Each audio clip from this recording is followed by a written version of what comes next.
नमस्कार, मैं डॉक्टर साहुल कोहली आज संवेग and initiative for women health के प्लेटफॉर्म पर आप सभी के साथ ब्रेस्ट कैंसर विषय पर चर्चा करूंगी। ब्रेस्ट कैंसर पांचवा ऐसा कारण है जिसके वजह से औरतों की मृत्यु होती है।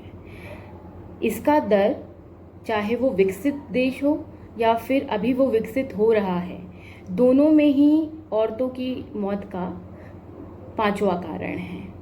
भारत में लगभग 1 लाख पॉपुलेशन पे हर साल 11 से 12 औरतों की मृत्यु इस कैंसर के कारण हो जाती है। और सर्वाइकल कैंसर के बाद ब्रेस्ट कैंसर ही एक ऐसा कारण है जिसकी वजह से औरतों की मृत्यु होती है। तो बट ब्रेस्ट कैंसर की अच्छी बात यह है कि अगर समय से इसके बारे में पता लगाया जा सके और ये एक अर्ली स्टेज में डिटेक्ट हो जाता है तो इसका इलाज संभव है और औरत अपनी एक नॉर्मल लाइफ जी सकती है। तो सबसे पहले हम इसके रिस्क फैक्टर की बात करेंगे कि क्या क्या ऐसे कारण हैं जिसकी वजह से ये कैंसर हो सकता है। तो हम सबसे पहले बात करेंगे एज, उम्र। अगर आपकी उम्र 35 साल से कम है तो कम चांसेस हैं कि आपको ब्रेस्ट कैंसर हो, लेकिन अगर आप 35 से 50 साल की एक रेंज में आते हैं तो आपके बहुत ज़्यादा चांसेस हैं कि आपको ब्रेस्ट कैंसर हो सकता है। भारत में लगभग 42 साल के आसपास इस कैंसर को ज़्यादा डिटेक्ट किया जाता है। अगर 40 साल से कम उम्र की महिलाओं में एक ब्रेस्ट में कैंसर हो जाता है तो 3 गुना चांसेस बढ़ जाते हैं कि उसकी दूसरी ब्रेस्ट में भी वो कैंसर हो सकता है। एक कारण तो हुआ हमारी उम्र। अब दूसरा कारण है फैमिली। अगर हमारे परिवार में किसी को इस कैंसर की शिकायत रही है, या तो हमारी मदर साइड पे या पिता की साइड पे अगर किसी को इस कैंसर की शिकायत रही है तो चांसेस हैं कि आपको भी ये कैंसर होने की आशंका हो सकती है। और फिर हम देखते हैं कि आप किस उम्र पे माँ बन रही हैं। अगर आप एक अर्ली प्रेगनेंसी, मतलब अगर आप 25 साल की उम्र के आसपास अपना पहला बच्चा पैदा करती हैं तो और एक ये अच्छा कारण है कि आपको कैंसर होने की संभावना कम हो सकती है।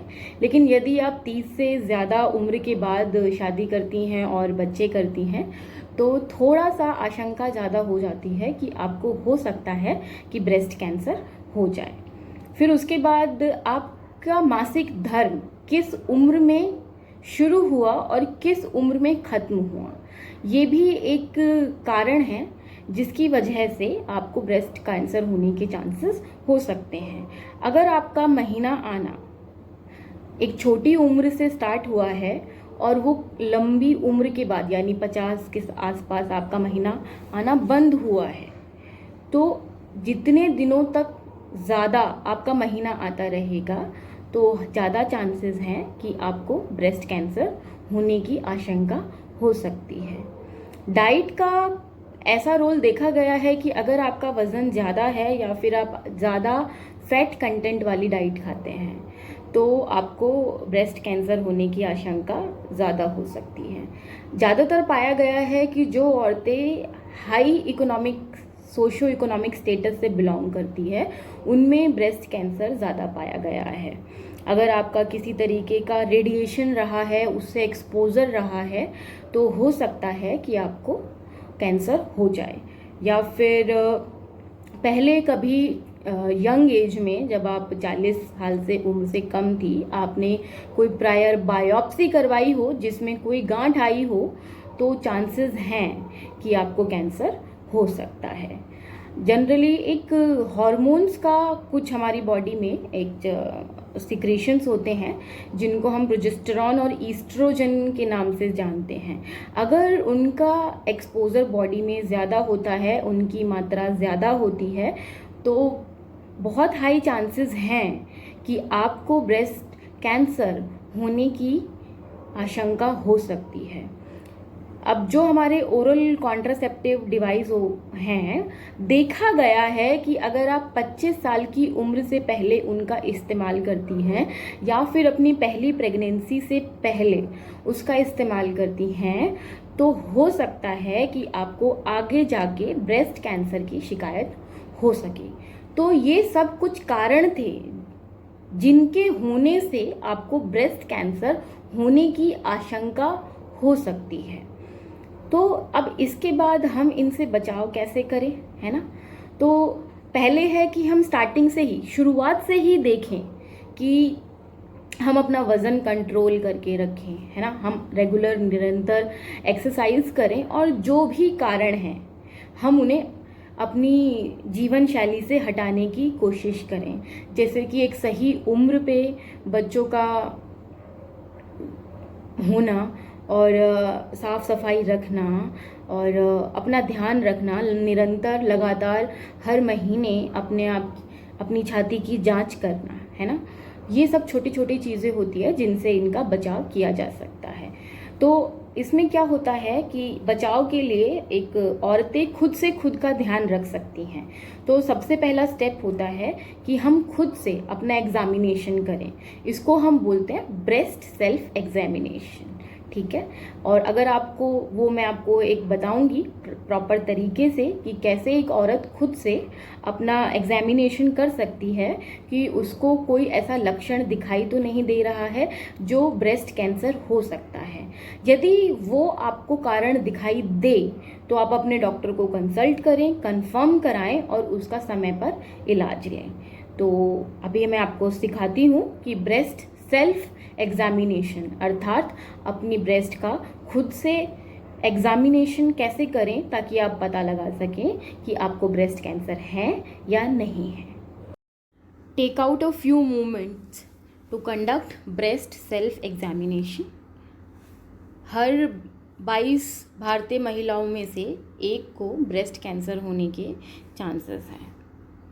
तो अब हम शुरुआत करते हैं। सबसे पहला स्टेप है कि आप शीशे के सामने खड़ी हों और अपने दोनों हाथों को कमर पर रखें और अपनी दोनों ब्रेस्ट को देखें। आपको देखना है कि आपके दोनों ब्रेस्ट के शेप या फिर आकार में कोई बदलाव तो नहीं है। छाती की त्वचा और आसपास की त्वचा में कुछ मोटापा तो नहीं आया है, वहाँ की जो त्वचा है उसमें कोई मोटापन तो नहीं है। साथ ही साथ देखें कि उसमें कोई गांठ तो नहीं आपको दिखाई दे रही है या फिर आपको लग रहा है कि आपकी छाती की त्वचा का जो टेम्परेचर है, तापमान है, वो बढ़ा हुआ है। कोई उधर रेडनेस तो नहीं है या फिर आपकी जो छाती है उसमें डार्कनिंग यानी मतलब उसके रंग में कोई परिवर्तन तो नहीं आ रहा है। उसके बाद आप देखें कि आपकी जो छाती है उसमें कोई गड्ढा तो नहीं दिख रहा है या फिर उसकी जो त्वचा है एक संतरे के छिलके की भांति तो नहीं हो गई है। उसके बाद आप देखें कि कोई आपके जो निपल्स हैं आपकी छाती के, उसके ऊपर कोई खुजली तो नहीं है, कोई स्केली या फिर कुछ उसके ऊपर दाने तो नहीं हैं।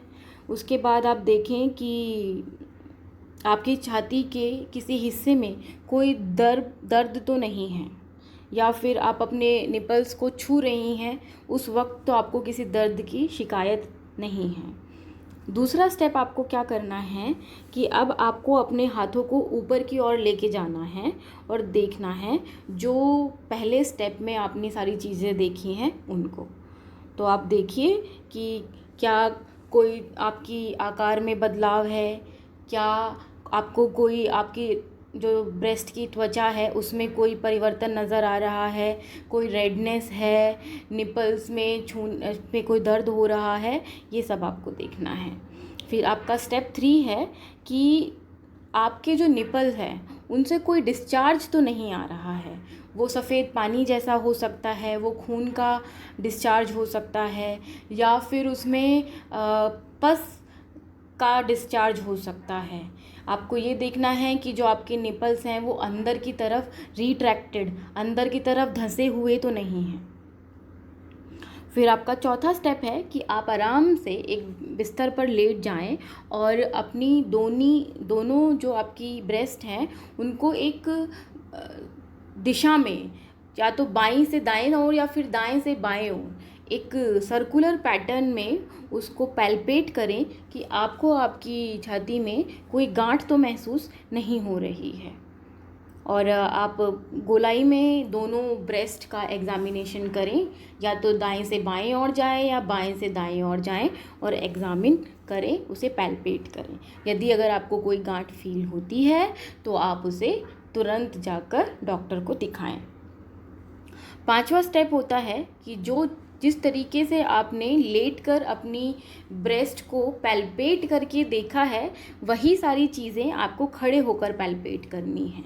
कि आपको छूने से ये तो नहीं लग रहा है कि आपकी जो छाती की त्वचा है उसका तापमान बढ़ा हुआ है, छूने से दर्द हो रहा है, या फिर दबाने से निप्पल से कोई डिस्चार्ज आ रहा है, या फिर आपको कोई गांठ महसूस हो रही है। इनमें से अगर आपको कोई भी सिम्टम दिखाई देता है तो घबराएं नहीं, तुरंत जाकर अपनी डॉक्टर को दिखाएं।